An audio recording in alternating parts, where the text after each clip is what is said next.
On vient de le voir, le menu d'une observation terrain est assez roboratif. Il y a suffisamment de questions à se poser, d'éléments d'observation à décortiquer, une ou plusieurs fois, pour ne pas s'ennuyer. La question qui vient alors est, mais pratiquement, comment s'y prend-on?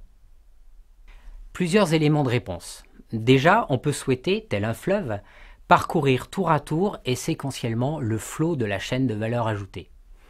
Personnellement, j'aime bien partir du produit fini et remonter progressivement les étapes de manière antichronologique, quitte à m'attarder plus lourdement sur quelques observations spot. Deuxième question, y va-t-on les mains dans les poches? Certainement pas, et je vais vous présenter à cet effet deux petits outils. La feuille de collecte des gaspillages est une simple liste qui comporte pour la première colonne un rappel, une anti-sèche des 7 familles de Mouda à déceler. Il suffit alors d'entourer la famille que vous avez pu observer. Pour la seconde colonne, cette même feuille vous permettra de consigner vos observations. Un deuxième petit outil, peut-être encore plus structuré, est la feuille de déroulé de processus.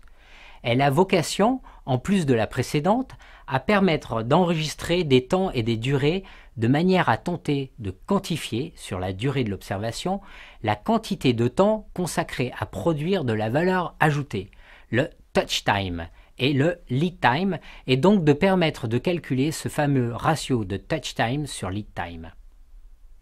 Voilà. En conclusion, j'espère avoir été suffisamment éloquent pour vous convaincre de l'intérêt et de la nécessité de pratiquer des visites de terrain. C'est une démarche qui peut vous apparaître à contre-courant de ce qui se fait dans votre entreprise, où plus généralement les analyses, les décisions se prennent par les managers, se pratiquent dans des bureaux loin, bien loin de la réalité opérationnelle, de là où s'exécutent les processus. Je terminerai ce plaidoyer pour les visites de terrain en disant qu'il s'agit d'une pratique où, comme dans toutes les pratiques, seule la répétition et la discipline permettent de s'améliorer et d'exceller. Alors, c'est à vous de pratiquer maintenant.